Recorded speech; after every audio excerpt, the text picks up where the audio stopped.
écoutons bien, hein, 72-73, ça c'était l'hiver 72-73. Il faut qu'avant 20 ans, nous ne soyons plus que 200 ou 300 multinationales dans le monde à contrôler tout ce qui est recherche, exploitation, répartition des matières premières clés de notre époque. Et donc voilà la France textuelle. Et il expliquait, à partir de ce moment-là, il y aura 3 moteurs dans le monde. Le moteur industriel panaméricain, le moteur industriel japonais et le moteur industriel pan-européen, incluant l'Union soviétique. En 72-13.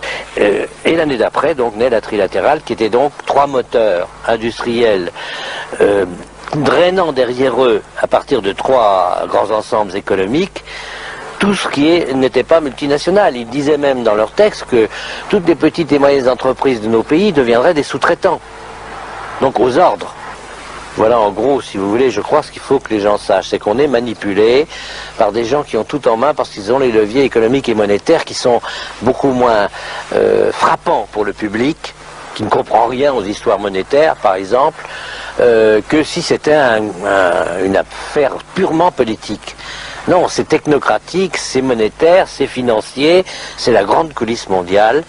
Et d'ailleurs, à mon avis, même si ces gens sont très puissants, ils échoueront. On n'est pas impuissant parce que plus on répète, plus on les dénude en public. Le roi est nu, on connaît l'expression.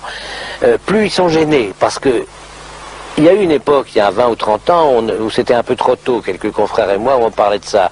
C'était trop tôt, les gens n'étaient pas mûrs, prêts.